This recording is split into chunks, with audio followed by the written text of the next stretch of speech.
সরকারের সব পর্যায়ে সংস্কার কর্মসূচি গ্রহণ ও তা বাস্তবায়নে এগিয়ে যেতে সচিবদের নির্দেশ দিয়েছেন অন্তর্বর্তী সরকারের প্রধান উপদেষ্টা ডক্টর মোহাম্মদ ইউনূস।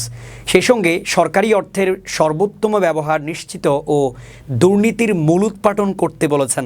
অন্তর্বর্তীকালীন সরকারের দায়িত্ব নেয়ার পর সচিবদের নিয়ে বৈঠক করেন প্রথমবারের মতো প্রধান উপদেষ্টা। রাজধানীর তেজগাঁওয়ে প্রধান উপদেষ্টার কার্যালয়ে এই বৈঠকে এসব নির্দেশ দেন তিনি। আজকের বৈঠকে ডক্টর মোহাম্মদ ইউনূস যেসব নির্দেশনা দিয়েছেন তা হলো সরকারের সকল পর্যায়ে সংস্কার কর্মসূচি গ্রহণ ও বাস্তবায়নে মার্চিং অর্ডার প্রদান, সংস্কার কর্মসূচি প্রণয়নে প্রয়োজন অনুযায়ী সংশ্লিষ্টদের সাথে আলোচনা ও মতামত গ্রহণ করতে হবে। জুলাই আগস্ট গণ অভ্যুত্থানে ছাত্র জনতা বৈষম্যহীন মানবিক দেশ গড়ার যে প্রত্যয়ে যে ভয়হীন চিত্ত আমাদের উপহার দিয়েছে তার উপর দাঁড়িয়ে বিবেক ও ন্যায়বোধে উজ্জীবিত হয়ে আমাদের স্ব স্ব ক্ষেত্রে সততা, নিষ্ঠা, জবাবদিহিতা নিয়ে নতুন বাংলাদেশ গড়তে হবে।